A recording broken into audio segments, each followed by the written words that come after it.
Fala pessoal, bom dia, professor Alexandre aqui, mais uma aula do nosso cálculo 2, 27 de outubro, né, 9h20 muito, quase 9h30, sempre aquela conversinha pré-aula com os alunos, e hoje a gente vai seguir estudando dessa vez uns aspectos um pouquinho mais teóricos, que vão estabelecer resultados que vão ser fundamentais para o que a gente vai fazer mais para frente quando estiver estudando a teoria de máximos e mínimos condicionados, né? Então, o que eu quero fazer com vocês hoje é tentar dar uma motivação e um enunciado para o teorema das funções implícitas. Esse teorema ele podia ser escrito numa única versão, mas eu vou escrever ele em 3 casos separados, cada um abordando exatamente os casos específicos que a gente tratou, que vão ser de interesse para a gente, né? Funções a 2 variáveis e funções a 3 variáveis. Esse segundo tipo, a gente vai ter 2 casos ali dentro, né? Então, um título para a aula poderia ser esse, né? Teorema das funções implícitas.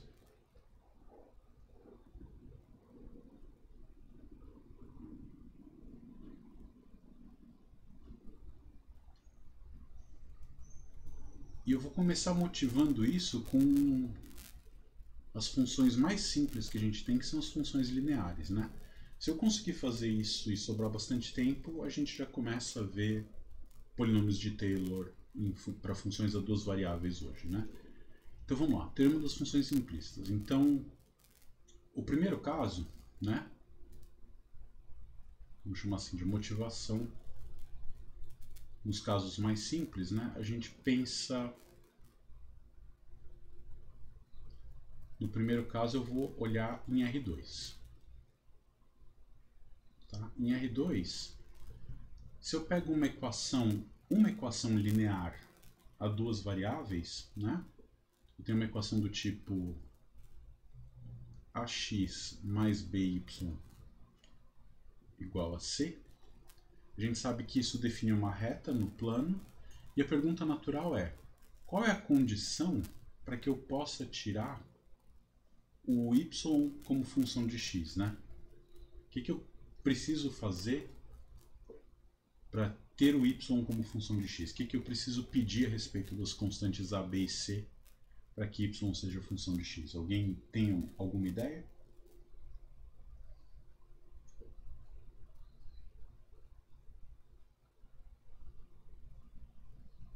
Olhando para essa equação. Então, deixa eu ver lá no chat se apareceu alguma coisa. Podemos escrever, né? O conjunto dos pontos que verifica essa equação é uma reta, e a pergunta é: uma reta a gente consegue parametrizar uma gama de t igual a 2 coordenadas. A pergunta é: quando que eu consigo escrever a segunda coordenada em função da primeira, né?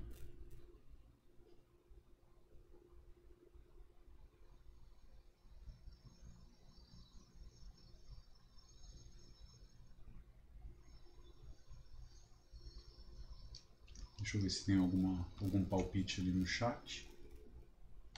Nenhum palpite. Puxa. Qual que é a condição para tirar o y como função de x? Apareceu alguma coisa aqui, b diferente de 0. Isso aí, é isso mesmo, Gabriel. Se quiser falar, pode falar também, tá? Na verdade, deve. Não sei somente se o b é diferente de 0, né? E nesse caso, a gente escreve o y como uma função de x, como sendo o quê? C menos ax sobre b, né? Ou se você quiser de outra maneira, o coeficiente angular da reta é menos a sobre b, tá bom? E x é função de y quando se somente se o a for diferente de 0. E aí, nesse caso, eu vou ter o x como função de y. Como é que a gente vai escrever? Vai ficar c menos by sobre a. Tá bom? O que quer dizer cada um desses casos, né? Se o b for diferente de zero, isso quer dizer que essa reta tem uma certa inclinação. Como é que eu vou mostrar isso para vocês aqui, né? O primeiro caso ali, tá, vamos supor que o a é negativo, só para a coisa ficar fácil. Então, esse caso aqui é o caso em que eu tenho a coisa bem definida, tirando y como função de x. Né?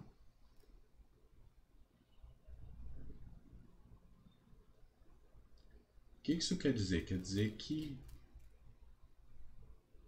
se você enxergar isso direitinho, o que a gente tem, no caso que o b é diferente de zero, eu tenho que a projeção da reta laranja, que seria o y como função de x aqui, o conjunto de solução daquela equação quando b é diferente de zero, a projeção da reta laranja sobre o eixo x, ela é sobrejetora, né? Ou seja, dado qualquer ponto no eixo x, eu vou ter,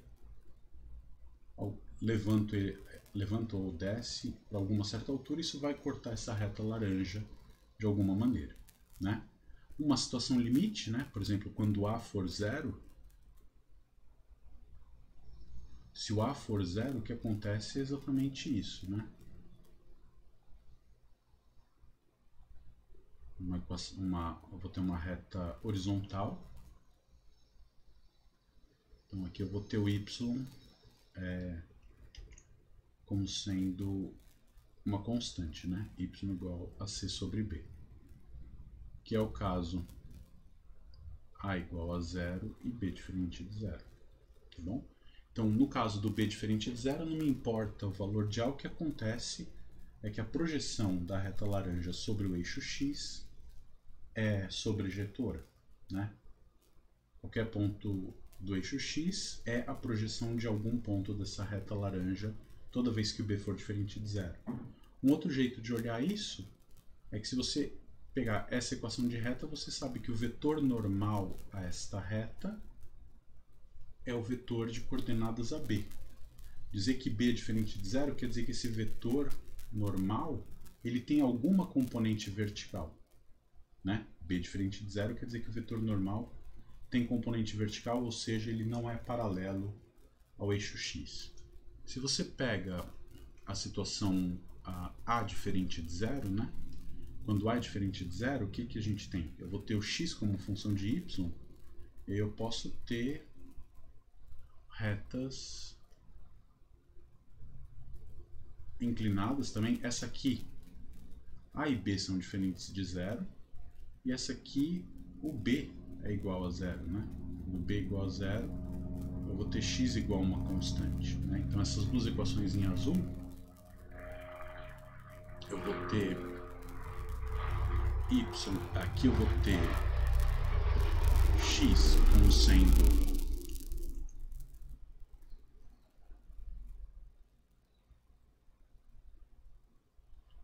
x como função de y dado por uma coisa do tipo c menos by tudo sobre a. E essa aqui eu vou ter o caso em que o b é zero, né? E eu vou ter x igual a c sobre a, né? Em todos os casos, nos dois casos da reta azul, o que a gente tem é o seguinte: a projeção da reta azul, ou seja, o conjunto de solução dessa equação no plano, quando eu projeto sobre o eixo y, dá uma projeção sobrejetora. Note que essa reta azul, quando eu projeto no eixo x, dá um ponto só. Isso quer dizer o quê? Que esse cara não pode ser escrito como como conjunto dos pontos onde y é uma função de x. Por quê? Para o mesmo x eu tenho vários y. Esse cara, se eu projeto sobre o eixo y, eu não consigo tirar o x como função de y. Por quê? Para um mesmo valor de y eu tenho vários x. Então, esse aqui é o critério, né? Para equações lineares, a duas variáveis, tirar uma variável em função da outra. Se eu quero y em função de x, eu preciso que o coeficiente da variável y seja não nulo. Se eu quiser tirar o x como função de y, o coeficiente da variável x tem que ser não nulo, né? Eu posso olhar isso para um... Isso aqui é uma discussão nível, né, quase pré-ensino médio ali, mas eu posso tentar olhar isso num contexto de cálculo 2, né? E isso vai motivar a gente a estabelecer um resultado para funções gerais, né? Eu posso ver isso, né? Então, podemos ver este caso.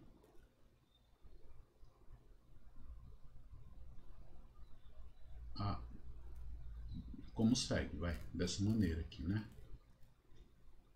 Eu pego uma função a duas variáveis, f de R2 em R, tá? E eu vou olhar para f de xy como sendo ax mais by. Então, a equação dessa reta, né, é exatamente o conjunto dos pontos da curva de nível C da função f.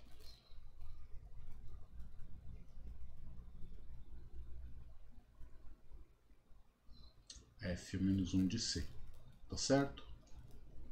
E aí qual que é a brilhante conclusão? O que a gente sabe das aulas passadas, né? Que o gradiente de uma função é sempre perpendicular às curvas de nível. Então, nesse caso concreto, quem que é o gradiente da f? Em qualquer ponto xy, isso é o vetor AB, né? Deriva isso aqui em relação a x da A, deriva em relação a y da B. Então, esse cara aqui é normal às curvas de nível, né? A f é menos 1 de C, que é o conjunto dos pontos que tem a equação ax mais by igual a C. Ou seja, o fato da derivada parcial da f em relação a y, né? Esse aqui é o del f del y em qualquer ponto. Então, o que a gente tem? Que se eu tenho que o del f del y é diferente de zero, eu consegui tirar o y como função de x nessa curva de nível, né? Então, a gente pode generalizar isso, né? Então, por um lado,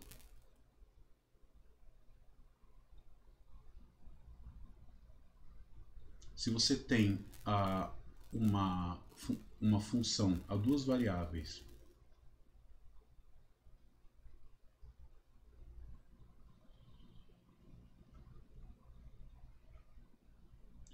é uma função que para cada número x associa o valor y de x. Se essa função é tal que f de x, y de x é uma certa constante, pode ser zero aqui, tá? Ou seja, se eu digo que tem uma função a duas variáveis que me permite tirar o y como função de x, onde f é uma função diferenciável, né?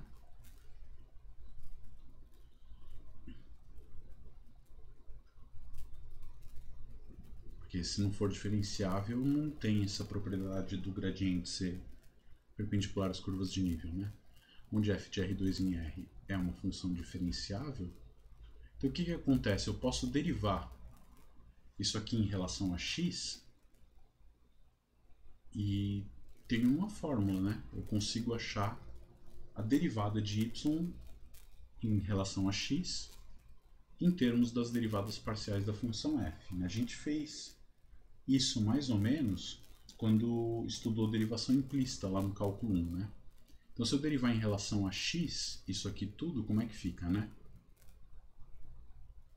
Vai ficar del f del x no ponto x, y de x, vezes del x, que é 1, né? Mais del f del y no ponto x, y de x, tá parecendo um g, né? É um y aqui, vezes del y del x.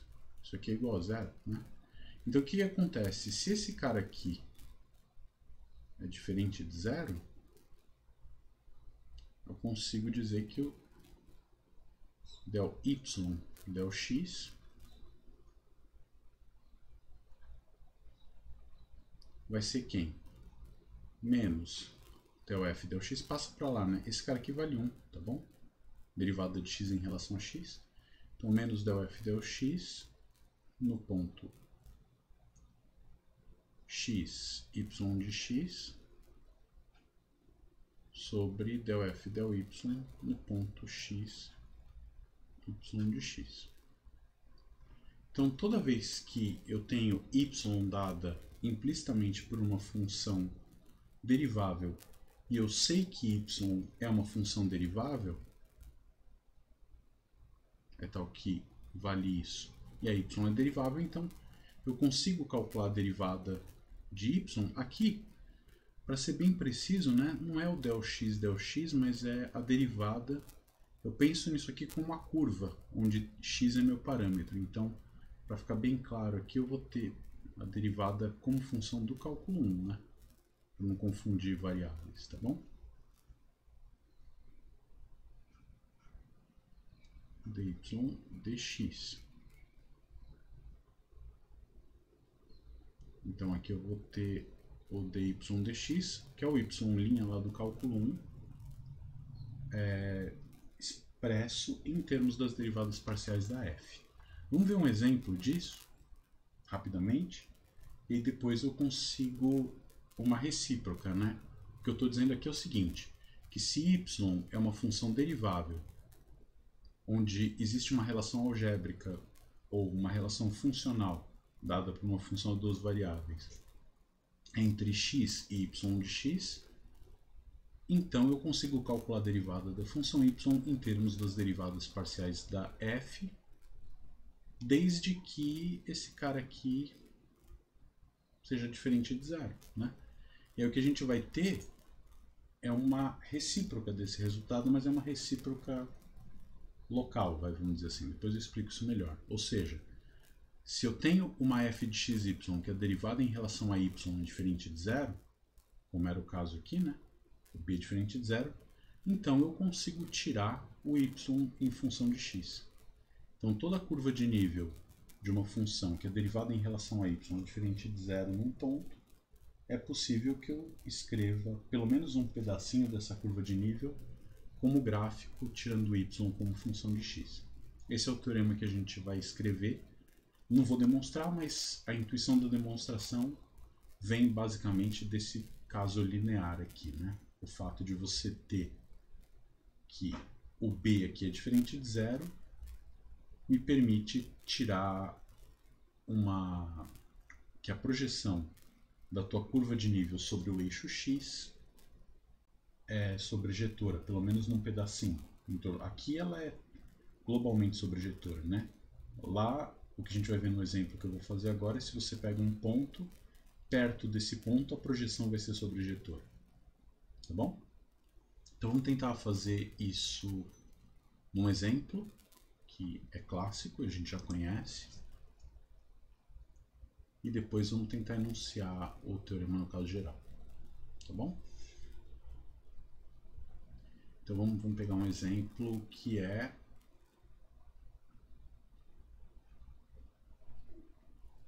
o seguinte, eu vou pegar y como função de x, escrita da seguinte maneira: raiz quadrada de x ao quadrado menos 1. Aqui é bem fácil de você observar o seguinte, que x ao quadrado mais y de x ao quadrado é igual a 1, né? Ou seja, eu tenho uma relação funcional entre x e y que é a seguinte: existe uma função tal que o par x, y de x anula essa função. Então, eu vou pegar f de x, vírgula, y de x. Nesse caso, eu sei quem é a função f, né? Onde f de x, y é x2 mais y2 menos 1, né? Claro que se eu pego esse y de x e jogo nessa equação, eu vou ter que x ao quadrado mais y de x ao quadrado menos 1 vale 0, porque está escrito ali em cima, tá bom? Então, o que, que é a curva, isso aqui, né? Quem é a curva de nível 0 dessa função?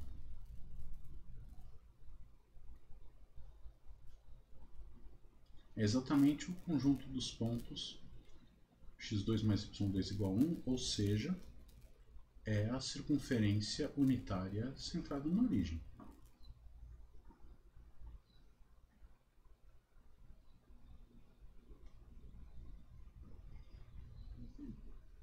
Opa, Vitor? Desculpa, ficou meio baixinho, não ouvi, fala.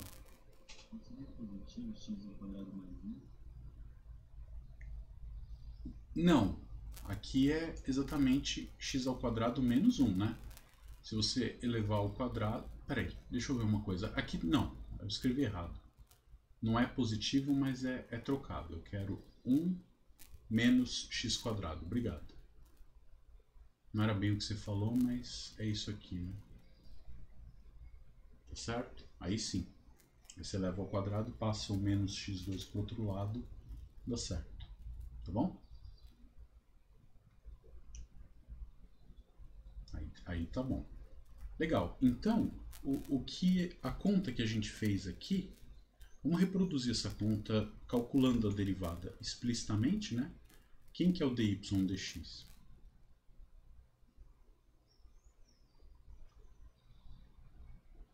Isso a gente sabe fazer essa conta, né? Derivar isso aqui com regra da cadeia no cálculo 1. Então, dy dx, derivada da raiz quadrada, 1 sobre 2 vezes a raiz, vezes a derivada do que está dentro da raiz, que é menos 2x, né? Ou seja, isso dá menos x sobre raiz de 1 menos x quadrado. Note que essa função está definida em todo o intervalo x indo de menos 1 até 1. Tudo bem? Mas a derivada não está definida no ponto x igual a 1 porque dá zero aqui no denominador, né? E o ponto x igual a 1 que você vê que a reta tangente ao gráfico seria vertical, né? Esse cara aqui explode para menos infinito, né? Ou seja, a reta tangente tem inclinações negativas e cada vez mais negativas, até que quando chega no ponto x igual a 1 tem uma reta vertical que é para ser vista como o limite de uma sequência de retas decrescentes, tá bom? De coeficiente angular negativo. Agora vamos fazer aquela outra conta para ver que dá certo, né? Vamos fazer isso, esse menos del f del x sobre del f del y, né? Então, menos fx sobre fy vai dar quanto? Quanto é del f del x? 2x, né? Então vai dar menos 2x sobre 2y, ou seja, menos x sobre y, mas isso tudo eu estou calculando no ponto x, y de x, então aqui é 2y de x, 2y de x, e quem é y de x? Raiz quadrada de 1 menos x2, né? Ou seja, deu bom na linguagem neoclássica, né? Essas duas coisas são de fato iguais, e o gráfico da função é nada mais nada menos do que o semicírculo superior aqui, né?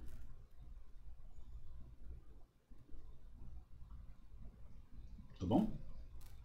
Então, cada ponto, vou pegar um ponto x0, y0, eu vou ter que o y0 é a raiz quadrada de 1 menos x0, e eu sei calcular a derivada dessa função, ou seja, eu sei calcular o coeficiente angular dessa reta tangente aqui. Quem que é o coeficiente angular dessa reta tangente? Menos x sobre raiz de 1 menos x0 ao quadrado, ou menos x0 sobre y0. E casa muito bem tudo aqui, né? Por quê? Quem que é o gradiente? O gradiente da f é 2x,2y, né? É exatamente o dobro do vetor posição.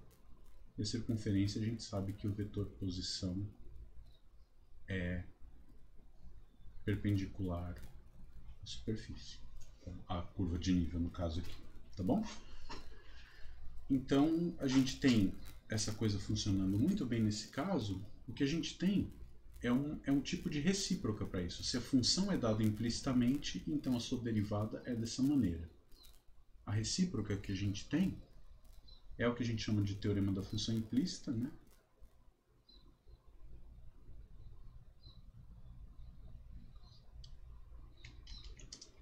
Reciprocamente.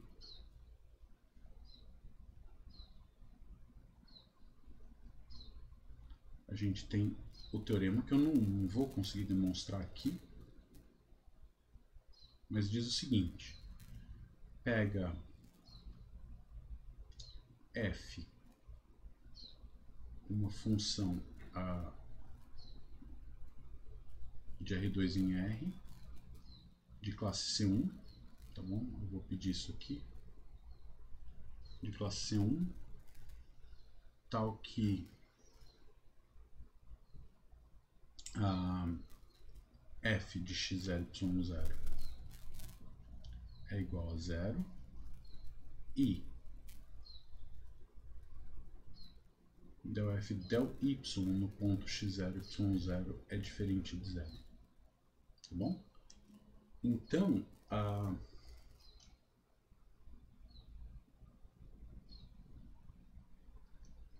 existem dois intervalos abertos, né? Existem I contido em R, J contido em R, intervalos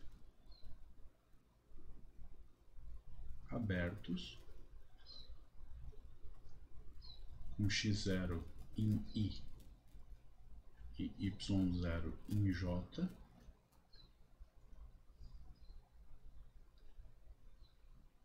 e uma função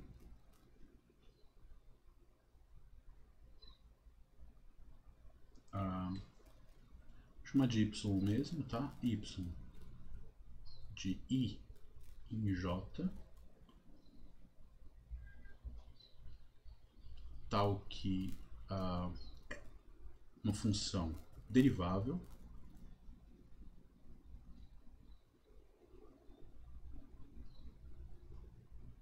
em todos os pontos do domínio, tá? Todos os pontos do domínio, tal que f de x, y de x vale 0, ou seja, eu estou dizendo que se eu tenho um ponto na curva de nível 0 da função e o del f e del y é diferente de 0, então perto daquele ponto, o conjunto dos pontos da curva de nível 0 da função são um gráfico y como função de x, tal que isso e y' de x vai ser menos del f del x no ponto x, y de x sobre del f del y no ponto x, y de x. Isso vale para todo x no intervalo i, tá? Você fala, estou dividindo por del f del y, tá, nesse ponto ela é diferente de 0. E aqui entra, numa possível demonstração do teorema, o fato da função ser de classe C1, né? Se ela é de classe C1, é porque del f del y é uma função contínua, e se eu tenho uma função contínua que é diferente de 0 num ponto, ela vai continuar diferente de 0 numa vizinhança desse ponto, teorema da conservação do sinal, né? Então isso me garante que nesse pequeno intervalo, em torno de x0 e y0, intervalos, um em torno de x0 e outro em torno do y0, eu garanto para você que esse número aqui é diferente de 0, tá bom? E, portanto, eu posso fazer essa divisão tranquilamente. Nesse caso concreto, o que a gente está dizendo aqui? Que se eu pego a curva de nível 0 da função f, eu vou repetir nesse exemplo, essa circunferência centrada na origem, pega um ponto, peguei aqui o ponto x0, y0. O que esse teorema está me dizendo? Esse teorema está me dizendo que eu vou ter, o x0 está aqui, né? Eu vou ser capaz de construir um pequeno intervalo em torno de x0 e um pequeno intervalo em torno do ponto y0, né? De modo tal que o trecho da curva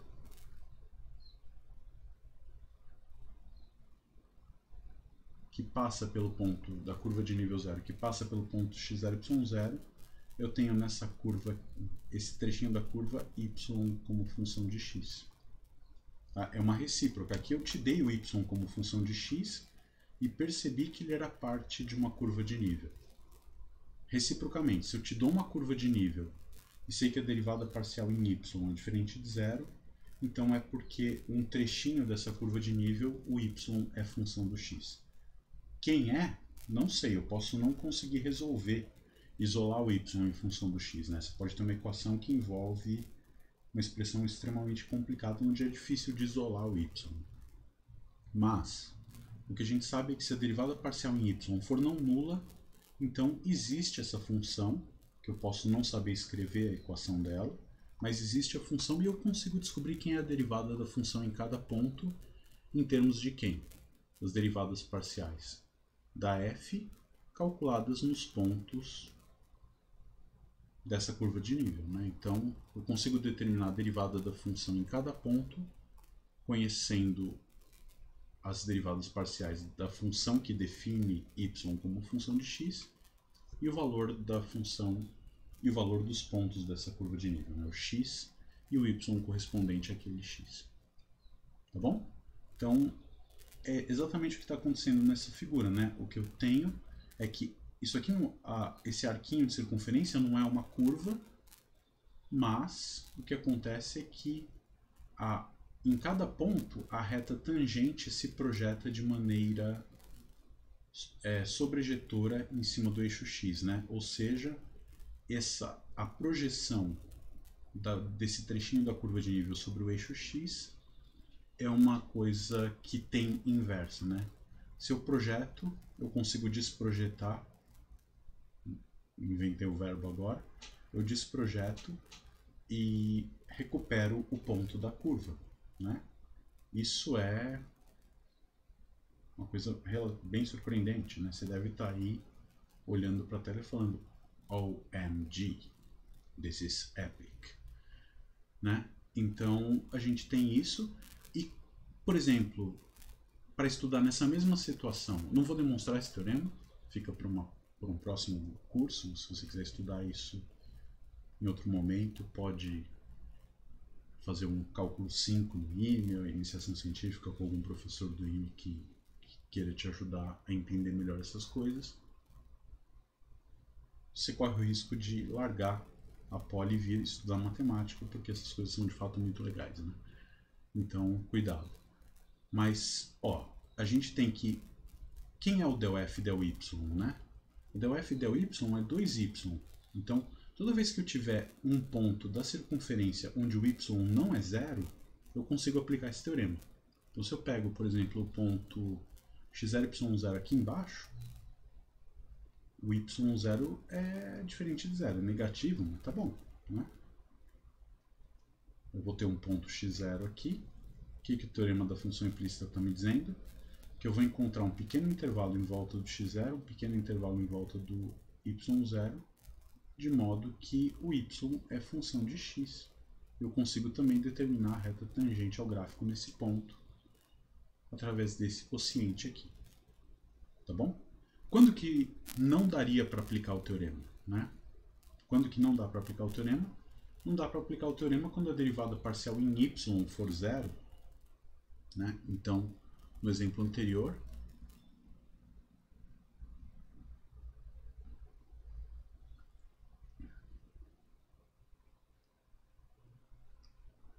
a del f del y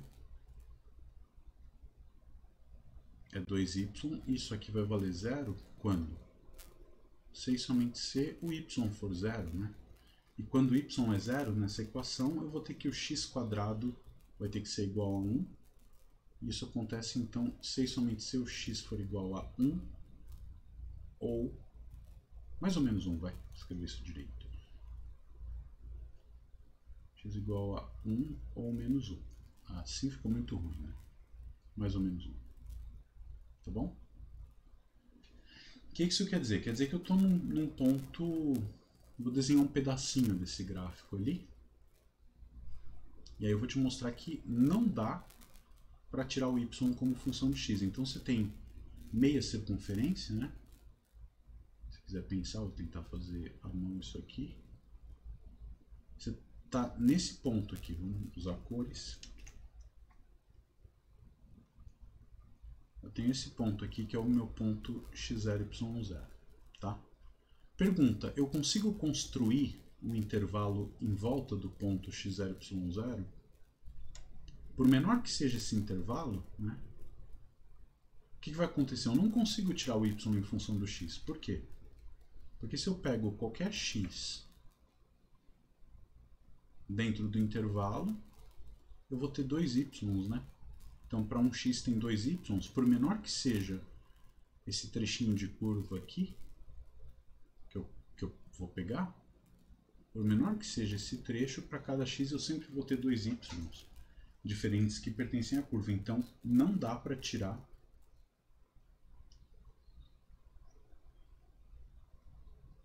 não é possível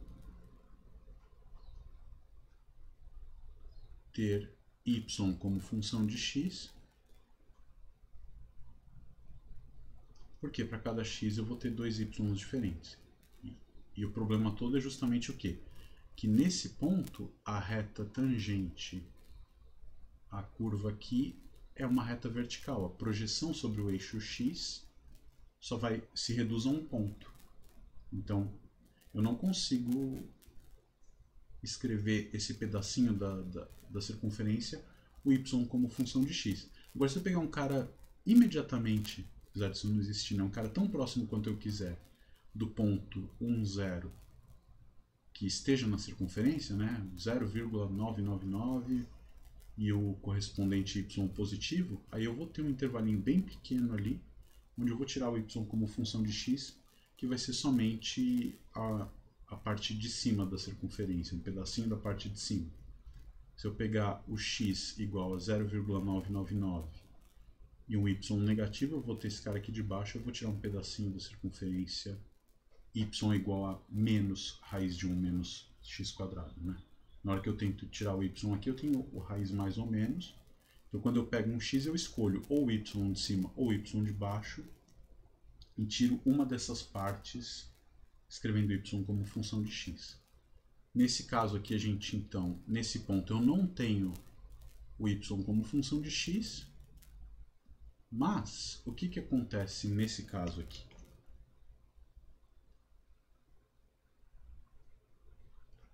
O del f del x no ponto 1, 0 é 2, que é diferente de 0. Então, isso diz que eu posso tirar o x como função de y, porque a derivada parcial em x é não nula, né? Escrevemos x como função de y numa vizinhança do ponto 1, 0. Tá claro qual que é o conceito? Quer dizer, vai ter pega esse ponto, vai ter um intervalo no eixo y e um intervalo em torno do ponto 1, 0 no eixo x, tal que eu tiro para cada y, eu vou ter um único x, e essa função é uma função derivável, né? Nesse caso concreto, eu vou ter que o x de y vai ser raiz de 1 menos y quadrado, que é uma função derivável quando y é 0, né? Eu vou ter que o dx dy é o quê? A menos y sobre raiz de 1 menos y quadrado. Como y não é 1, né, quando y for 1, o del f del x vai valer 0. Como y não é 1, isso aqui não dá 0 no denominador, está tudo certo. Tá claro qual que é a ideia? Até uma pergunta da Giovana. Professor, esse teorema então vale para qualquer curva de nível f ou só para quando f igual a 0? Vale para qualquer curva de nível, né? Porque se você tem uma equação desse tipo aqui igual a 1, eu poderia ter olhado a curva de nível 1 da função x² mais y². Se eu tivesse x² mais y² igual a 27, eu poderia olhar para a função x2 mais y2 menos 27 e olhar para a curva de nível 0 dela, ou olhar para a curva de nível 27 da função x2 mais y2, né? Então, tudo isso aí está relacionado simplesmente por uma translação por constante, e quando você calcula a derivada parcial em x e em y da f, essa constante vai desaparecer. Então é só questão de você decidir se você incorpora a constante que dá a curva de nível na fórmula da f ou não, e tomar os devidos cuidados, tá? Então não precisa ser só para a curva de nível 0, pode ser para qualquer uma. Então a gente tem essa situação, né? Consigo escrever isso, e aí é claro aqui que se você calcular del f del y menos del f del y sobre del f del x, né? Voltando aqui, escreve f de x de y, vírgula y, e calcula a derivada em relação a y. Você vai ter aqui vai ser exatamente isso, né? Menos y sobre x no ponto y, isso é menos y sobre raiz de 1 menos y2, tá bom? Então esse é o caso em que a gente tem uma função a duas variáveis e eu estou tentando tirar perto de algum ponto de uma curva de nível uma das variáveis em função da outra, ou seja, quando que uma curva de nível é ou não gráfico de uma função, pelo menos perto do ponto. O que esse teorema está dizendo é que se a derivada parcial em y for diferente de zero, eu consigo tirar o y como função de x. Se a derivada parcial em relação a x for diferente de zero, eu tiro x como função de y, né? Aí tem os exemplos patológicos, né? O teorema está dizendo, ó, se a derivada for diferente de zero, então você tira a função. E se a derivada for igual a zero? O que eu posso dizer, né? O teorema não fala nada e, de fato, não é para falar, porque tudo pode acontecer, né? Então, por exemplo, se você pega f de xy igual a x2 menos y2, né? O que é o f a menos 1 de zero?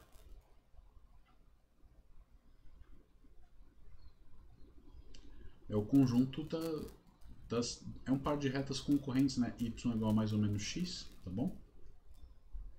E aqui é claro que o gradiente da f na origem deriva em x dá 2x, deriva em y dá menos 2y, vale zero. Então, as duas derivadas parciais em x e y são zero, e se você tentar olhar para o gráfico, tentar escrever as curvas de nível, na origem eu vou ter isso aqui como sendo a curva de nível. Pergunta: o x é função de y perto da origem? Não. Por quê? Porque se eu pegar qualquer ponto aqui pertinho, eu vou ter um x, eu vou ter para cada x perto de zero, um y positivo e um y negativo que pertencem à curva de nível, né? É uma situação análoga a essa aqui. Para cada x eu sempre vou ter dois y, eu não vou saber escolher. Agora, se eu parto do ponto x0, y0 com x0 diferente de zero, aí matou, né? Porque se eu pego o ponto, sei lá, 0,1, 0,1, nesse ponto eu vou ter o del f del x diferente de zero, eu vou tirar uma retinha. Quando eu escolho esse ponto, eu vou ter esse trecho como um gráfico. Só esse pedacinho. Agora, no zero, como tem esse x, eu nunca vou, se eu escapar um pouquinho da origem, eu não vou saber qual y que eu pego para o x que eu escolhi. Agora, se eu parto de um x diferente da origem e olho, pega o y positivo lá, então aquele trechinho de reta vai funcionar. Se eu pegar o y negativo, o outro trechinho da outra reta vai funcionar. E, então, quando as derivadas parciais dão zero, pode não dar certo, mas também pode dar certo, né? Se você pega f de xy igual a x3 menos y3, aí a curva de nível é uma raiz cúbica. Então você pode tirar a raiz cúbica, não tem problema de sinal y igual a x, e aí deu certo. Tá? A curva de nível 0 é essa reta, e eu vou ter o y como função de x direitinho. apesar do gradiente da f na origem ser zero. Então, se as derivadas parciais são nulas, nada a declarar. Pode ser que não dê certo, pode ser que dê certo. Agora, se a derivada parcial é diferente de zero, o teorema garante. Beleza? Vamos aumentar a dimensão disso aqui agora? Rola? Acho que sim, né? Então, vamos para o R3. Professor, Oi, fala, Pedro. eu não entendi muito bem o que você quis dizer nessas dois f de x e y que você acabou de fazer. Qual que era o ponto aqui, né? A ideia é a seguinte, foi perguntado o que eu estou fazendo com esses dois exemplos. Aqui eu queria mostrar assim, o teorema diz que se a derivada parcial é diferente de zero, então eu tiro aquela variável em função da outra. O que eu estou dizendo com esses exemplos é que, e se a derivada parcial for zero? O que pode acontecer? Tá? Então eu tenho essa função, o del f del y é zero na origem, e perto da origem eu não consigo tirar o y como função de x, né? O y é mais ou menos x, né? Ou seja, para cada x perto da origem eu vou ter dois y, então eu não consigo escolher a função, e fora isso você fala, tá bom, vou pegar só a metade de cima. Metade de cima é y igual a módulo de x, né? Isso é um bico e não te dá uma função derivável na origem. Tá? Então, ou você não sabe escolher o y, ou você tem o bico. Então fica ruim. Quando o gradiente é zero, estou te dando um exemplo onde o y não é uma função derivável de x. Tá bom? Porque eu estou no 0, 0, eu já não sei se eu escapar um pouquinho da origem, eu vou pegar o x, qual y que eu vou pegar? O positivo ou o negativo? Aqui, se eu peguei esse cara x0, se eu escapar um pouquinho da origem, eu consigo garantir que quando eu pegar o y positivo, eu vou ter uma função derivável. Aqui, se eu escapar um pouquinho da origem, quando eu pego o y positivo, o que eu vou ter é esse bico, né, o gráfico do módulo de x, que é uma função que não é derivável. Agora, então, sempre que o gradiente é zero dá errado? Não. Está aqui um exemplo onde o gradiente é zero e a curva de nível zero é uma função. Eu tiro o y como função de x como função derivável. Tá bom? A derivada aqui é constante, né? Constante igual a 1. Então, a função y igual a x é exatamente a curva de nível zero dessa função a duas variáveis aqui. Então, quando o del f del y é igual a zero, pode dar errado, como pode dar certo. Ou seja, se o del f del y é igual a zero, nada a declarar. Você vai ter que pegar aquele caso específico e estudar manualmente. Eu não posso garantir que o y é função de x. Está aqui um exemplo onde não é, está aqui um exemplo onde é. Ficou claro? Ficou sim, professor. Obrigado. Beleza. Então, avançamos. Queremos aumentar a dimensão. Como é que eu fiz isso? Então é o 2. O caso 2 aqui em R3.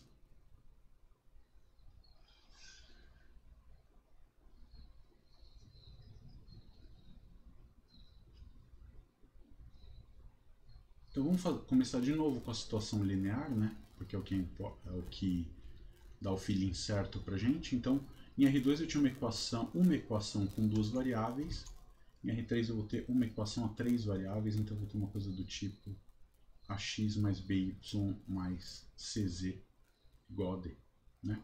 O que é isso no R3? É a equação de um plano, né? Isso aqui é um plano, com vetor normal dado pelas coordenadas a, b e c. E a pergunta, quando que eu consigo isolar o z nessa equação? Né? Vamos ver como é que a gente escreveu isso aqui.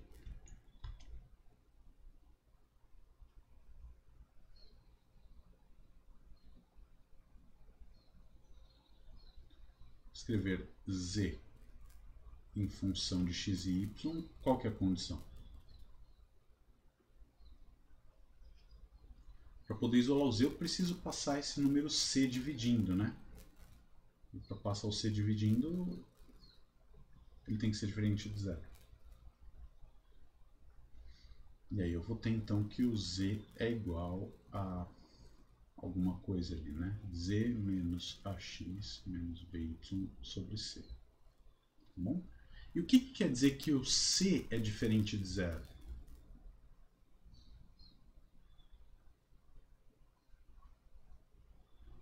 Geometricamente, olha para o vetor normal.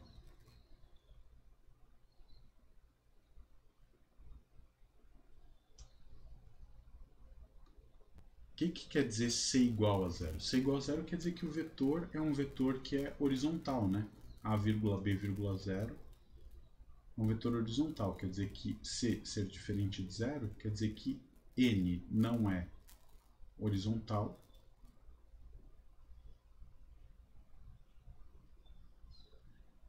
e equivalentemente é um plano, vamos chamar esse plano de π, tá? Isso equivale a dizer que π não é vertical. Por vertical, horizontal e vertical acho que vai ficar claro, né? Não preciso pôr entre aspas. O que quer dizer que o vetor é horizontal? Horizontal quer dizer que ele é perpendicular ao eixo Z. E o que quer dizer que ele é vertical? O plano vai ser vertical se ele for paralelo ao eixo Z, né? Então, você percebe?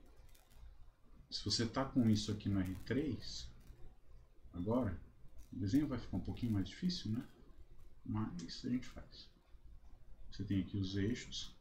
Se você tem um vetor normal horizontal,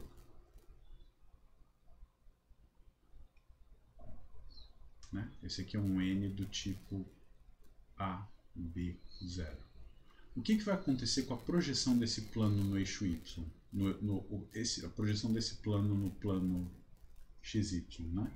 A projeção colapsa em uma reta. A projeção do plano sobre o plano XY não é sobrejetora, pelo menos localmente. Enquanto que se você pega um vetor que tem alguma componente, pega um plano que não seja vertical, né? Você pegar um vetor n com coordenadas a, b e c com um c diferente de 0, o que você vai ter é que a projeção sobre o plano xy vai ser sobrejetora. Então, a condição para poder tirar o z como função de x e y é que o vetor normal não seja horizontal.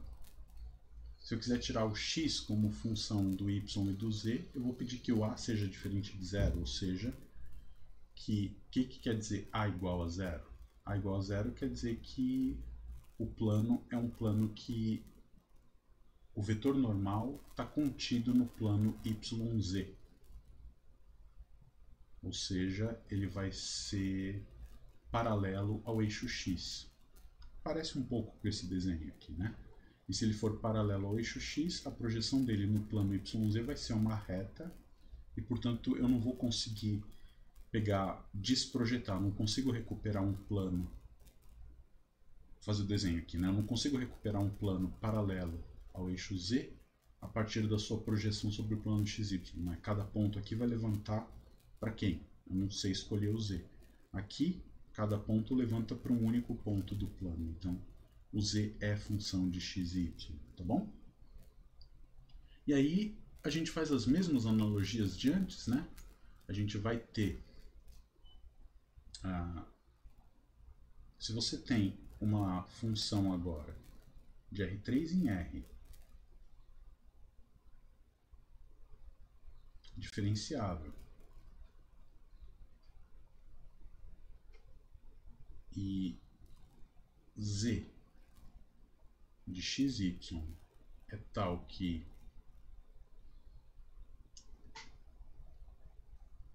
f de x, y, z de xy é igual a 0, então eu vou conseguir Eu vou derivar isso aqui em relação a x e y, né, usando a regra da cadeia, para ver como é que ficam as coisas. Então, quando eu derivo isso aqui em relação a x, eu vou ter assim, ó, vai ficar f índice x, nesse ponto, tá, não vou escrever o ponto, vezes a derivada em relação a x,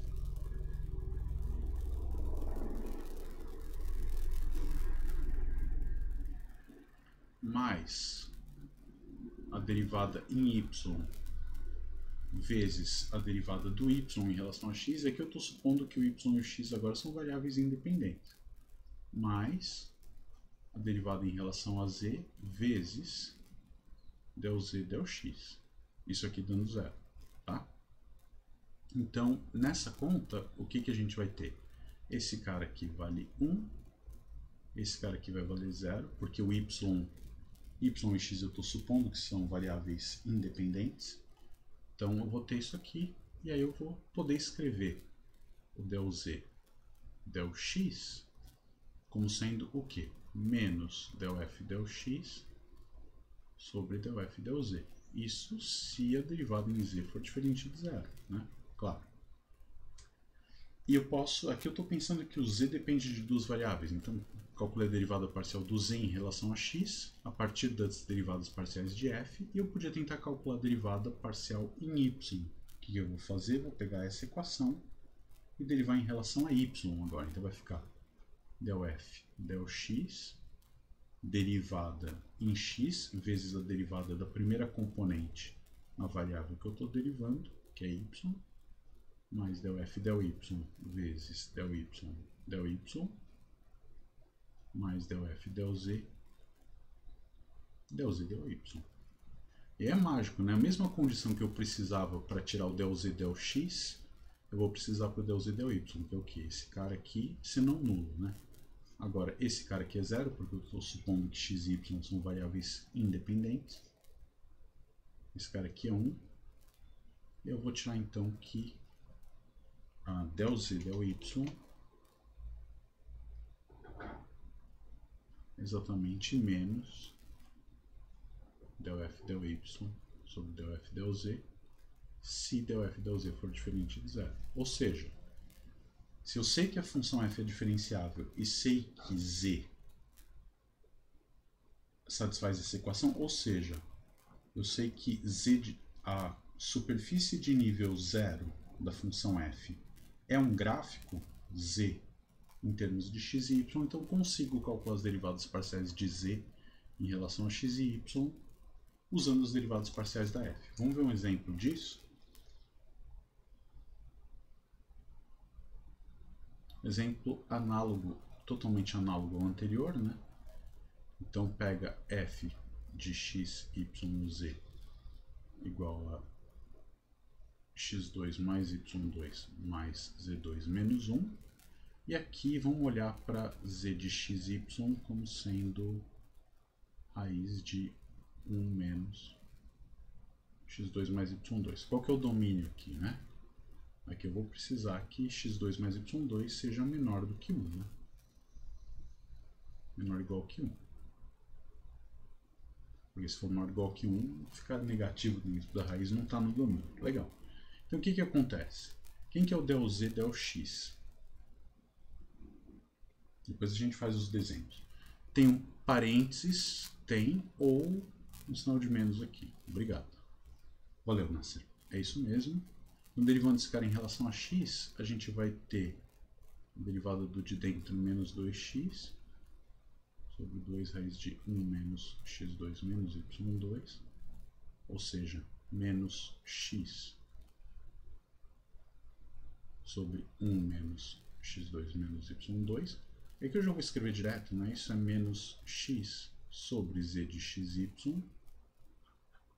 que é, olhando para f e z, exatamente del f del x é 2x, del f del y é 2z, então isso dá menos del f del x sobre del f del z. Quando? Quando x2 mais y2 é estritamente menor do que 1. Porque aí não dá zero no denominador.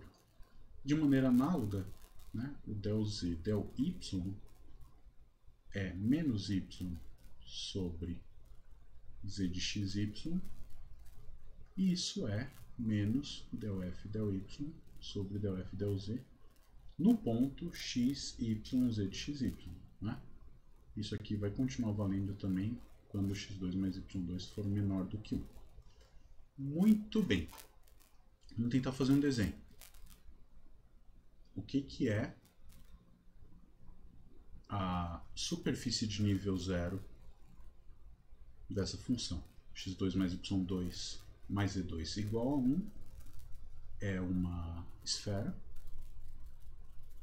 Senhor, Oi. x quadrado mais y quadrado menor, não é menor ou igual? Aqui precisa ser menor, né? Quem falou foi a Milena. Então, Milena, menor que 1, por quê? Porque se x2 mais y2 for igual a 1, eu vou ter 0 no denominador aqui, tá bom? Tá certo? E você vai ver geometricamente qual que é o impedimento disso, né? Vamos colocar os eixos. Imagina. Vamos colocar os eixos. Vamos ver se eu consigo fazer uma coisa minimamente razoável. Não. Aqui. Ok. Tá bom, vai. Faz de conta que dá para enxergar as coisas mais ou menos direitinho. O que está acontecendo aqui? Se você pegar qualquer ponto onde x2 mais y2 é menor do que 1, né? O que é menor do que 1? Vão ser pessoas ou pontos que estão no interior desse disco aqui, né? Esse é o disco x2 mais y2 menor ou igual que 1, inclui o equador. Estritamente menor do que 1, deixa o equador de fora. Então, se eu pegar um ponto aqui, né? Ou seja, um ponto onde a função z não vale 0, ou seja, um ponto onde x2 mais y2 não é exatamente igual a 1, tá? Tem o x0 aqui, tem o y0 aqui. Nesse ponto, o que acontece?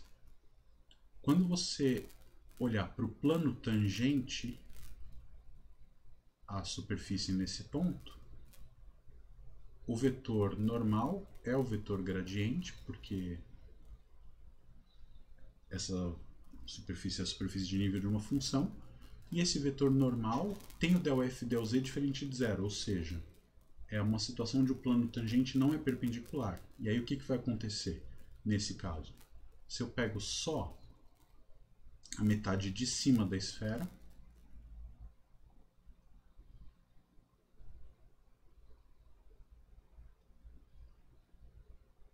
o que vai acontecer aqui? Eu vou ter que o z é uma função de x e y. Dá para visualizar isso. É bem análogo a essa situação onde eu pego um ponto y positivo na circunferência, no plano, né?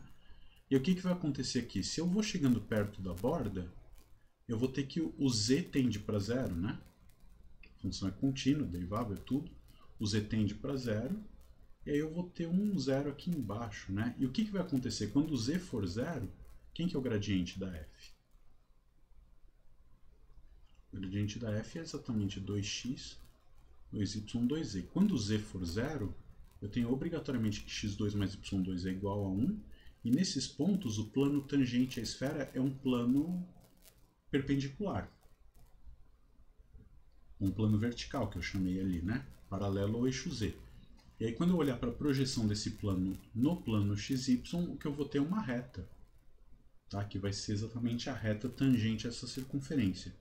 E essa projeção não me permite recuperar o plano tangente. Então, se eu não consigo recuperar o plano tangente da função no ponto, eu não consigo recuperar a função perto daquele ponto. É essa que é a intuição, né?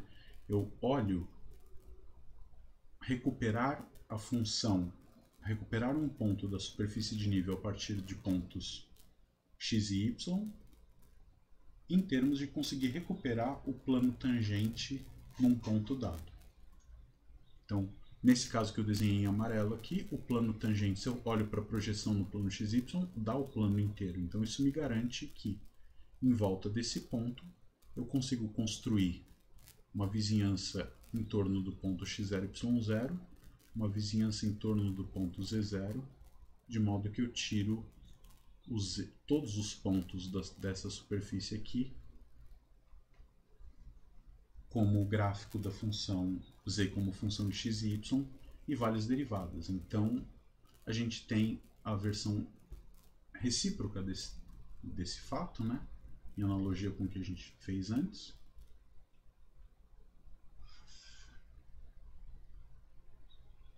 Né? Reciprocamente. Então, se a função é dada implicitamente, eu consigo calcular as derivadas.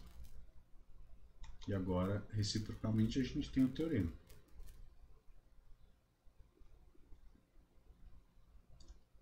Tá lá no curso, no cálculo 5 do IME, você vê todos esses 3 casos e muito mais enunciados num teorema só. Né? Você pega uma F de Rn em Rm e enuncia um teorema parecido com esse aqui. O que a gente fez antes era 2 e 1, agora a gente vai fazer 3 e 1, e daqui a pouco vamos ver 3 e 2, tá? Mas isso vale para funções f saindo de domínios de qualquer dimensão, chegando em qualquer outro.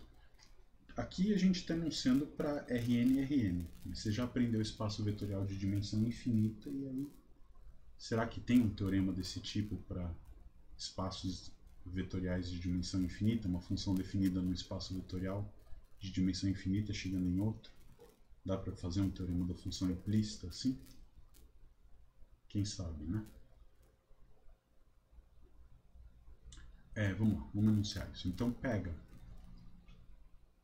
f, agora uma função definida em um subconjunto do R3, tomando valores em R, tal que e x0 de classe 1, sempre. Tá. Dá para demonstrar esse teorema sem pedir que a função seja de classe C1.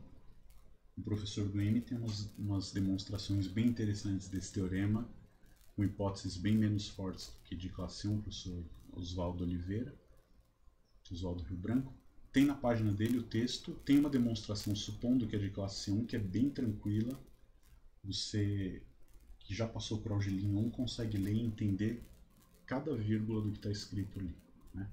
Então o endereço é imilscobr/tiooliveira, tem uma seção de textos, você pode procurar o teorema da função implícita lá, se te interessa ver como é que prova essas coisas, ali está feito de um jeito bem elementar. Né? Eu pego uma função de classe C1 e x0, y0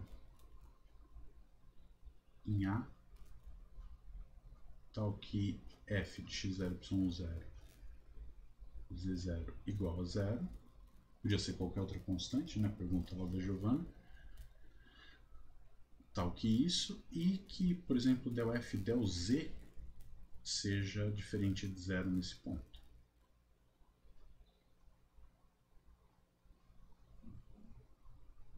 Então, o que a gente pode dizer? Então, existem abertos, né? Vamos chamar de U e V, tá? U contido em R2 aberto.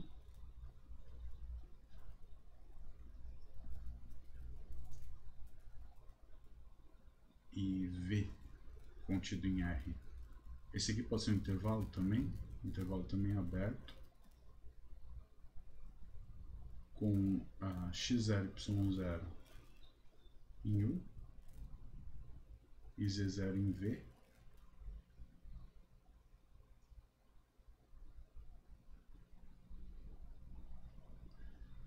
E uma função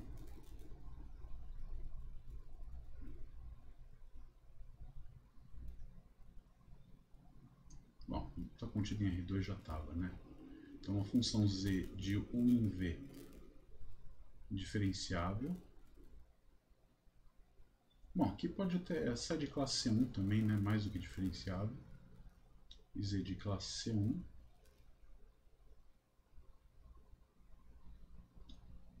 tal que z de x0, y0 é z0, ou seja, uma função que contém o ponto que eu peguei da superfície de nível no seu gráfico, e a gente tem as derivadas parciais dadas por aquela fórmula, ΔZ ΔX é menos ΔF ΔX no ponto x, y, z de x, sobre ΔF ΔZ no ponto x, y, aqui z de x, y, desculpa. Professor, Oi, está escrito, então existe um contido em R2, R3, sempre. R2, Essa palavrinha aí. aberto. Aberto, obrigada. Essas funções elas são sempre definidas em conjuntos abertos em torno do ponto x0, y0, tendo como imagem um aberto em torno do ponto z0. Tá? Não precisa ser tendo como imagem, mas vai ter um aberto contendo o z0 lá no eixo z, que a imagem da função está dentro desse aberto. Tá bom? Obrigada. Então tem isso. E ΔZ, ΔY no ponto XY vai ser menos ΔF, ΔY, aqui agora, no ponto esse Y com cara de G aqui, né? ΔF, ΔY, no ponto X, Y, Z de X, Y. Fica ruim de ler do jeito que eu escrevo assim? Tá pequeno na tela? Tem um parênteses, aonde que tem um parênteses, Nasser? Ou já foi? Não sei se é só uma imagem, mas ela tá meio... Borrada? É mesmo? Tô falando no chat. Pronto. Ah, puxa vida, estranho. Mas dá pra ler, dá pra ler. Dá pra ler, né? Tá bom. É porque o vídeo, quando fica gravado aqui, ele grava em 720p e... Não sei se é o Zoom que baixa a qualidade para transmitir os dados em tempo real melhor ou não, mas quando eu subo para o YouTube fica com a mesma resolução que eu tô, um pouquinho pior do que eu tô vendo aqui, né? Fica, ele acha que o Zoom talvez transmita em 480p, não sei. Porque eu tô usando essa câmera virtual do OBS, eu preciso ver qual é a resolução que essa câmera virtual está configurada, né? Isso talvez faça uma diferença. É bom conversar com outras pessoas, porque aí chove a ideia certa para resolver o problema, né? Então, o que eu estou te dizendo aqui é isso. Quer dizer, se você tem uma função a 3 variáveis, que ΔF e ΔZ num ponto da superfície de nível 0 dela é não nulo, então perto daquele ponto eu consigo tirar o z como função de x e y, e foi isso que aconteceu aqui, né? Pega esse ponto, o ΔF ΔZ é 2z, ele não vale zero porque tem altura, né? E aí o que eu estou dizendo é que vai ter, se eu projeto esse ponto aqui, eu vou ter os x0 e y0 da esfera, desse ponto na esfera, eu vou conseguir um aberto aqui no plano de modo que vai ter um pedacinho da esfera que é gráfico. Se eu pego um cara aqui no equador, não vai dar certo, porque quando eu pegar um aberto, eu não vou saber escolher o z, né? E nessa direção aqui eu vou ter que... Esses caras vão explodir para o infinito. O plano tangente tenderia a ser vertical. A gente viu que o gráfico o plano tangente ao gráfico de uma função não pode ser vertical, né? O vetor normal a ele tem sempre -1 na última coordenada. Gradiente da f, ΔF ΔX, ΔF ΔY, vírgula -1. Então, o plano tangente ao gráfico de uma função nunca é vertical porque a última coordenada... Você pode escalar o quanto você quiser esse vetor, mas a última componente não é zero, né? A menos que você multiplique por zero, aí você vai ter o vetor nulo e você não vai fazer isso, pelo amor de Deus. Então tá claro. O último caso, né, é quando a gente tem no R3 agora. Eu tô lendo essa frase, vídeo em qualidade 480p, tô rindo aqui, né? Porque quando eu tinha a idade de vocês, faz muito tempo, né? Século passado, eu acho. Século passado. Bom, tinha internet, por incrível que pareça, mas vídeo em 480p era um sonho de consumo, assim, né? A gente ficava contente com 240, 240p tava bom demais. Agora eu tô reclamando aqui que o negócio salva em 720p, porque se eu pedir um pouquinho mais, eu acho que o computador não aguenta. Então beleza, vamos ver o terceiro caso agora, em R3, que é o seguinte. A gente estudou uma equação a 3 variáveis, né? Então eu posso pensar num sistema com duas equações a 3 variáveis, né? Tem uma coisa do tipo ax mais by mais cz igual a d, e, sei lá, ex mais fy mais gz igual a h, né? O que é isso aqui geometricamente? O conjunto de solução dessas equações é a interseção de dois planos, né? Então, sei lá, se isso aqui te dá um plano π1, esse aqui dá um plano π2, e dependendo da posição relativa desses planos, o conjunto de solução pode ser o plano inteiro, se eles forem planos coincidentes, né? Ou seja, a equação uma é múltipla da outra, inteirinha. Pode dar vazio, se esses planos forem paralelos, ou seja, se houver uma proporcionalidade entre AE, BF, CG, mas não entre D e H, ou seja, o vetor normal é o mesmo, mas a constante é outra, eles não passam pelo mesmo ponto, são paralelos distintos, e vai dar uma reta justamente quando esses dois vetores, os vetores normais ABC e EFG, são linearmente independentes, né? Então, aqui eu vou ter o N1, e eu estou interessado exatamente nesse caso, né? Porque estudar as soluções de um sistema cujas soluções é o conjunto vazio não tem muita graça. Oh my god, again. E se você tem dois planos que são o mesmo plano, estudar o conjunto de solução disso, a gente volta para o caso anterior. Eu não precisava da segunda equação, tá? Então, o caso de interesse para a gente é quando N1 e N2, os vetores normais, é um conjunto Li. Implica que a solução é o que geometricamente? A solução é uma reta, você já sabe disso.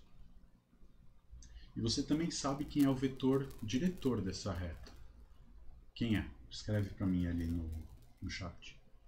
A solução é uma reta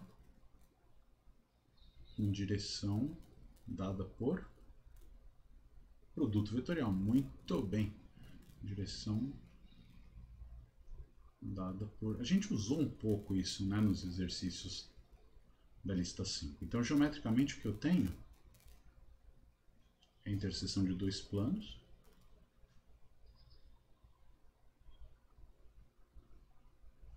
Né? Faz de conta que isso aqui é um plano, pelo amor de Deus. E aí você tem uma reta passando aqui. E a direção dessa reta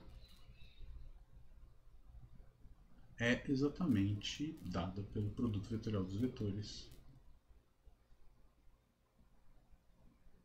em 1 e N2, né? Então você tem um ponto aqui, você tem o vetor N1, normal plano π1, tem o vetor N2, normal ao plano π2, e aí você tem esse cara aqui que dá a direção, precisa ser de outra cor, né?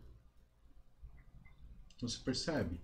E a pergunta natural é, essa reta, ela tem uma equação paramétrica, sei lá, que é x0y0z0 mais lambda vezes esse produto vetorial, tá bom? Qual que é a condição para... Colocando isso de outra maneira, né? Fica talvez fique mais claro. Eu tenho um sistema a 3 equações e 2 variáveis, a gente sabe que ele vai ter um grau de liberdade, né? Uma variável livre, ou seja, eu vou descrever todas as soluções em termos de uma variável, e a pergunta natural é, quando eu consigo usar como variável livre do sistema uma das variáveis? Quer dizer, quando eu consigo, por exemplo, expressar y e z em função de x, geometricamente, o que você pensa? Em analogia a essas coisas que a gente falou de projeções, de retas ou de planos no espaço, o que você acha que vai acontecer? Quando, né, vou fazer mais um desenho aqui. Quando que eu tenho uma reta no R3, essa aqui não tem muita graça, né? Pega uma reta na R3. Quando que eu consigo escrever essa reta em função da variável x, por exemplo? Eu vou conseguir escrever essa reta em função da variável x se a projeção dela sobre o eixo x for uma coisa sobrejetora. Tá certo? Ou seja, se o vetor que dá a direção dessa reta tem componente na direção do eixo x não nula. Pega uma reta que é perpendicular ao plano ao eixo x. Uma reta que é perpendicular ao eixo x, o seu vetor diretor vai ser 0, alguma coisa, e a projeção dela em cima do eixo x vai ser um ponto.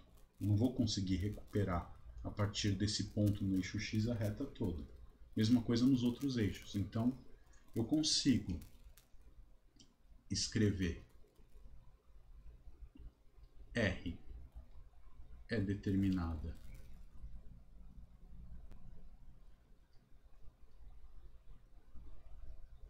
pela variável x do sistema,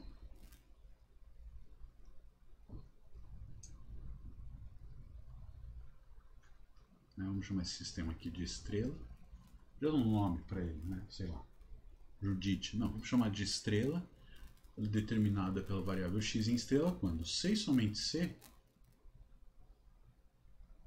o vetor normal, ou vetor diretor dessa reta, tem componente na direção do eixo x. Ou seja, quem que é o vetor diretor da reta? N1 cartesiano, ou produto vetorial N2 cartesiano não. E o que quer dizer que esse cara tem componente na direção do eixo x? Que ele não é ortogonal ao vetor E1 da base canônica. Ou seja, que o produto escalar desses dois caras é diferente de zero. E quando que isso aqui dá certo? Quem que é a primeira componente do produto vetorial? Né? Vamos lembrar. Se você tem dois vetores, o produto vetorial você calcula assim, IJK, vamos pôr as coordenadas do vetor N1 aqui, as coordenadas do vetor N2, e FG, tá certo? Então o que vai dar isso aqui? Na primeira componente eu vou ter BG menos FC, né? Segunda componente, sei lá, você tem EC menos AG, na terceira componente AF menos EB.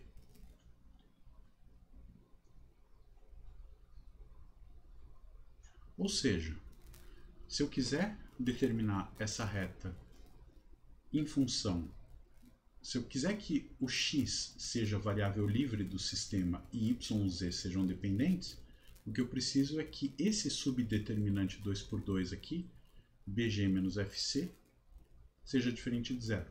Se eu quiser tirar o x e o z em função do y, esse determinante EC menos AG tem que ser diferente de zero. E aí você pode botar o AG menos EC também, que é a mesma coisa, né? Só trocar o sinal. E se eu quiser que o z seja variável livre, ou seja, escrever x e y em função de z, isso quer dizer que AF menos EB tem que ser diferente de zero. Então, tudo isso está muito ligado com a teoria de sistemas lineares, né? E quando que uma variável é livre e quando que uma variável é dependente. Pronto, está aqui um critério para sistemas, três equações, três variáveis, duas equações. Tá? Você consegue fazer isso para N variáveis e K equações tranquilamente também. O que vai acontecer, você vai precisar de subdeterminantes com o tamanho de equações, né? Sei lá, você tem um sistema M por N. Quem é variável livre e quem é variável dependente, você vai ter que olhar subdeterminantes de matrizes quadradas que são exatamente do tamanho do número de equações que você tem no sistema. Então, se eu quiser que as últimas variáveis sejam livres, eu vou precisar que o determinante da parte quadrada com as primeiras variáveis seja não nulo. É esse tipo de coisa que você conhece da teoria de sistemas lineares. Eu não sei se alguém já contou isso para vocês ou não, mas é uma coisa fácil de ver. Então, esse é o caso linear. Eu consigo dizer quando que uma reta pode ser escrita em termos de parametrizada, usando como parâmetro a variável que está em um dos eixos, ou x, ou y, ou z. O que a gente quer fazer? Eu quero olhar agora para a interseção de duas superfícies de nível. O que é isso? Eu vou pegar Em vez de usar funções lineares, eu vou ter uma f de x, y, z qualquer, olhando a superfície de nível dela. Vou ter uma g de x, y, z qualquer, e vou olhar para a superfície de nível dela. A interseção dessas duas superfícies, as duas superfícies são dois planos tortos, a interseção vai ser uma reta retorcida, ou seja, uma curva. E eu quero saber então quando que eu consigo escrever essa curva gama de t, x de t, y de t, z de t, como função de x, y e z, né? Então, o que a gente vai ter, eu vou escrever já o enunciado do teorema, a gente está meio em cima, né? Professor, Oi! só rapidinho antes, aquele desenho laranja ali, só para eu entender. Ah, ele está meio estranho, né? O que acontece? Eu tenho uma reta no espaço. Quando que eu consigo determinar cada ponto dessa reta a partir do eixo x? Quando a projeção da reta sobre o eixo x for uma função sobrejetora. Para cada ponto x, para cada ponto da reta, quando eu projetar, eu vou ter um cara aqui. Ou seja, a função que projeta essa reta, pega a reta assim, você tem sua reta laranja, tem o eixo x, eu vou construir a seguinte função. Pega um ponto e constrói uma reta que bate no eixo x. Essa função, se eu conseguir fazer isso de algum jeito que essa função seja sobrejetora, ou seja, que todo ponto do eixo x seja acertado por alguém da reta, é porque eu consigo pegar cada x e voltar para o ponto correspondente na reta. Ou seja, eu consigo descrever minha reta laranja a partir dos pontos da reta no eixo x. Isso não aconteceria se essa reta... Opa, fiz alguma coisa errada aqui. Isso não aconteceria se essa reta fosse, por exemplo, perpendicular ao eixo x, né? Pego o eixo z. Eu consigo descrever os pontos do eixo z a partir de pontos do eixo x? Não. Porque a projeção do eixo z em cima do eixo x é só a origem, né? Como é que eu vou descrever esse ponto aqui do eixo z a partir de alguém no eixo x? Não dá. Eu não vou ter uma função que descreve todos os pontos do eixo z a partir do x. De uma maneira derivável, se você quiser. Tá? Então esse que é o lance. Você vai conseguir escrever uma reta em função de um dos eixos coordenados se a projeção dessa reta sobre aquele eixo for uma função sobrejetora. Tá bom? Então vamos lá. Imagina. Então, se você tem duas funções f e g de R3 em R, eu acho que eu vou ter que enunciar o teorema na aula que vem, né? De R3 em R, e você sabe que o conjunto dos pontos que verificam esse sistema, né, ou seja, a interseção das duas superfícies de nível, é tal que a gente tem gama de t como sendo x, y de x, z de x, então eu consigo escrever as derivadas das funções y e z em termos das derivadas parciais de f e g. Tudo derivável, né?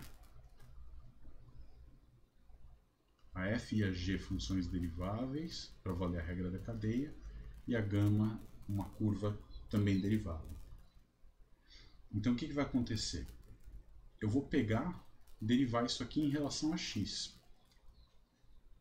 Então vai ficar del f del x vezes del x, que é 1, mais del f del y vezes del y del x,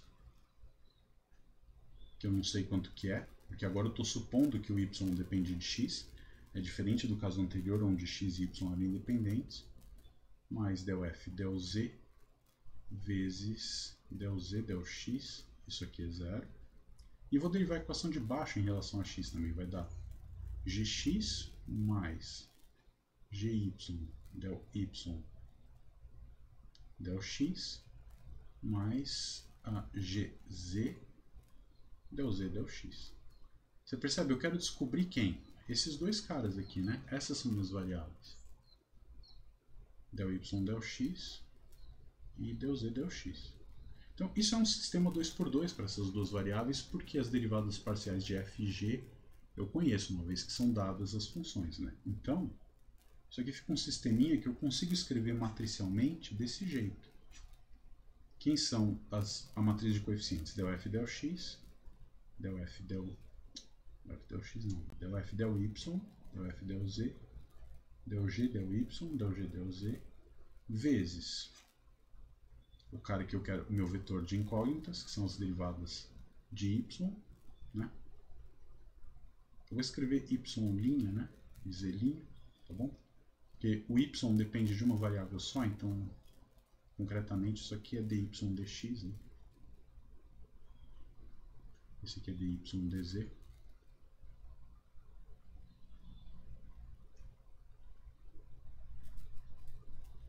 Que na notação do Newton a gente escreve só com linha, né? Igual a menos del f, del x, del g, del x com sinal de menos. Qual que é a condição para esse sistema ter solução?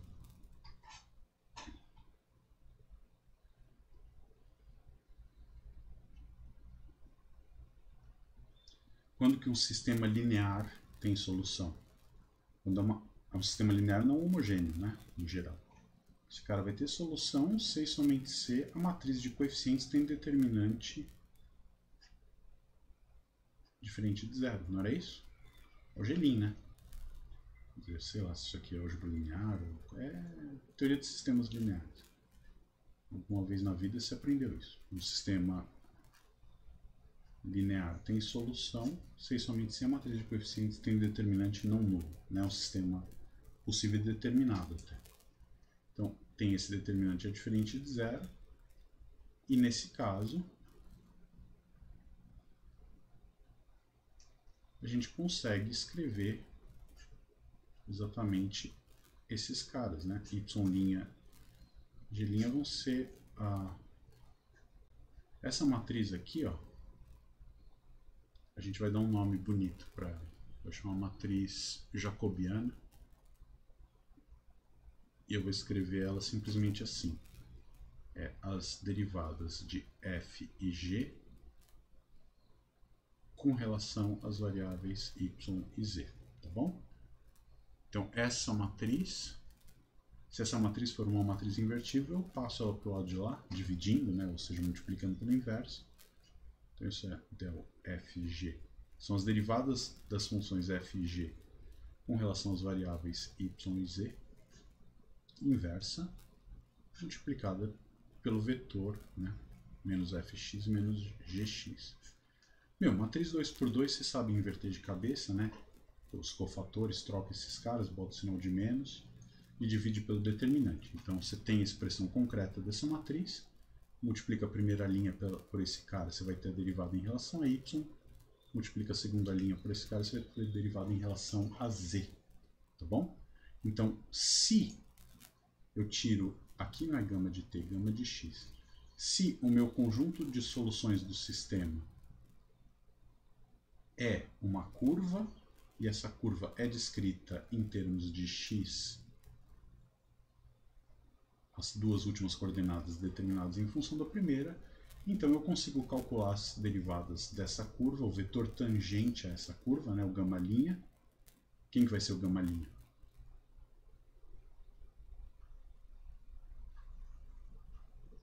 Vai ser 1, tá vendo? A componente do gama, o vetor tangente ao gama nunca se anula na primeira componente. Vai ser y', z', e quem que são y', z' são os caras obtidos dessa maneira. Então você consegue sempre determinar o vetor tangente a uma curva gama dada pela interseção de duas superfícies de nível. Se você sabe que essa curva pode ser descrita em termos do eixo x, você escreve esse cara, mesmo que eu não saiba escrever, isso aqui pode ser um sistema horrível, mesmo que eu não saiba escrever o y e o z explicitamente, eu consigo calcular suas derivadas usando as derivadas parciais de f e g em relação a x, y e z, né? E aí, reciprocamente, a gente tem o teorema, né?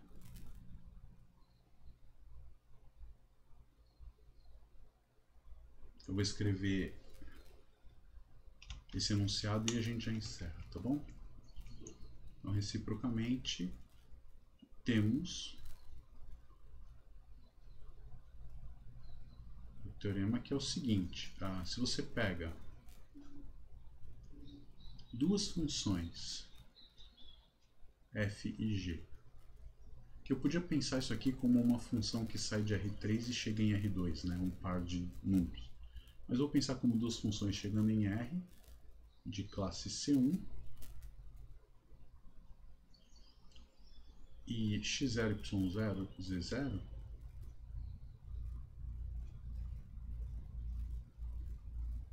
tal que esse ponto é um ponto que pertence às duas superfícies de nível 0 de cada uma das funções. Tá, então, olha só como é que é isso. Se você tem que esse determinante, o determinante jacobiano fg yz, no ponto x0, y0, z0, ou seja, uma recíproca daquilo ali, né? Se tem solução, então a derivada satisfaz isso. É o que eu estou dizendo, que se a matriz de coeficientes for inversível, então eu consigo escrever a interseção como uma curva determinada pelo eixo x. Então, se esse cara for diferente de zero, existem um intervalo contido em R e um intervalo, um aberto V, contido em R2, abertos, com x0 em I, y0, opa, perdi morreu a coisa, né, a luzinha. Vamos ver se eu recupero ela rapidamente. Seria bom. Restore file. Tá bom, acho que vai rolar. Rolou. Vocês estão vendo a luzinha ainda? Voltou para vocês? Deixa eu dar uma olhada como está isso no Zoom. Ainda não. Ainda não. Vocês estão vendo um terminal, né? Ok.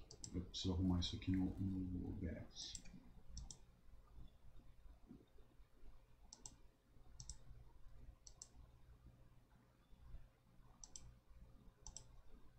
Dois segundinhos. Aqui. Pronto. Linux é bom demais, né? Então, x0, y0. Só não é bom quando o cara apaga o arquivo achando que já fez um negócio, porque apagou, né? x0 em I, y0, z0 em V, e funções deriváveis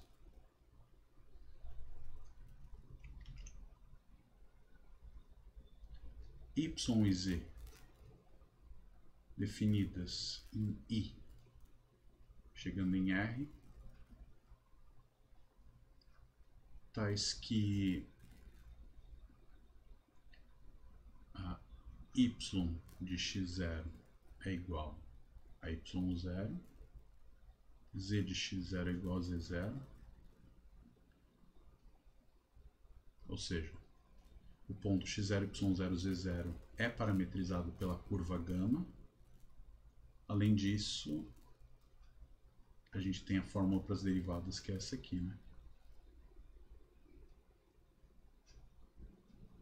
Y' de x, z' de x é dado pela matriz, a inversa da matriz jacobiana, o determinante é diferente de zero. Aqui faltou a palavra det, né? Não é que a matriz é não nula, ela pode ter alguns zeros. O que você precisa é que o det seja diferente de zero. Então, eu vou pegar essa matriz no ponto x, y de x, z de x, inversa, e vou multiplicar pelo vetor menos del f del x, menos del g del x, nesse ponto em questão aqui que eu vou preguiçosamente cortar e colar.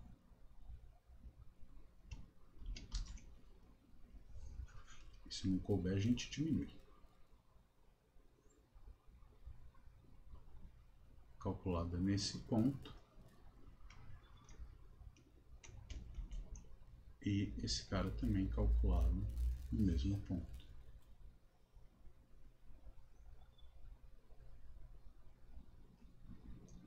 Aqui, deixa eu só arrumar isso.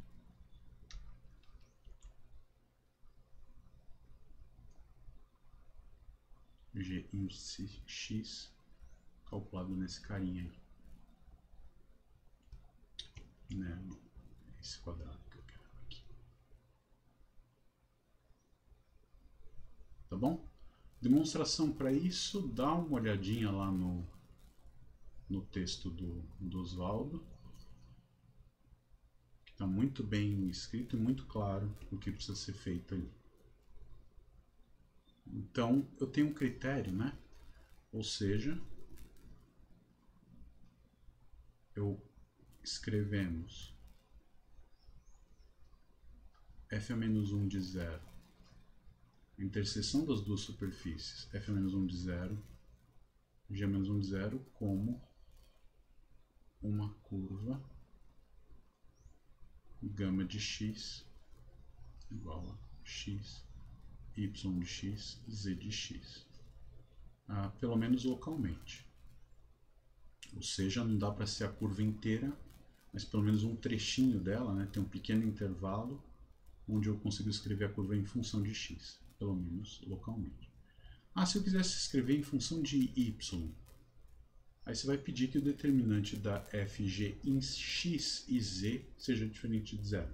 Se eu quiser escrever tudo em termos de z, o x e o y dependendo de z, então eu vou querer que esse determinante, o jacobiano com relação às variáveis x e y, seja diferente de zero, né? Ou seja, o determinante com as variáveis que vão ser dependentes tem que ser diferente de zero, tá bom?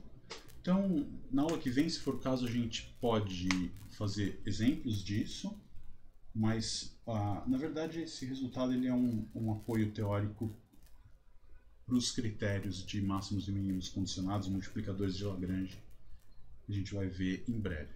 Tá? Então, na aula que vem, eu vou fazer rapidamente polinômios de Taylor, e aí a gente já começa a estudar máximos e mínimos, porque eu vou usar o polinômio de Taylor para estudar máximos e mínimos de funções definidas em R2, tá bom?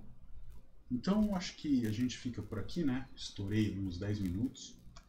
O pessoal que aguentou com paciência, obrigado. Para o pessoal do vídeo, eu já vou me despedindo. Eu posso ficar aqui mais uns 10, 15 minutinhos. Se alguém tiver alguma dúvida para perguntar, aproveita agora, tá? Pessoal do vídeo, então, tchau. Até a próxima aula, que eu acho que vai ser na quarta que vem, uma vez que segunda deve ser recesso de feriado, tá bom? Então, obrigado e até a próxima. Tchau.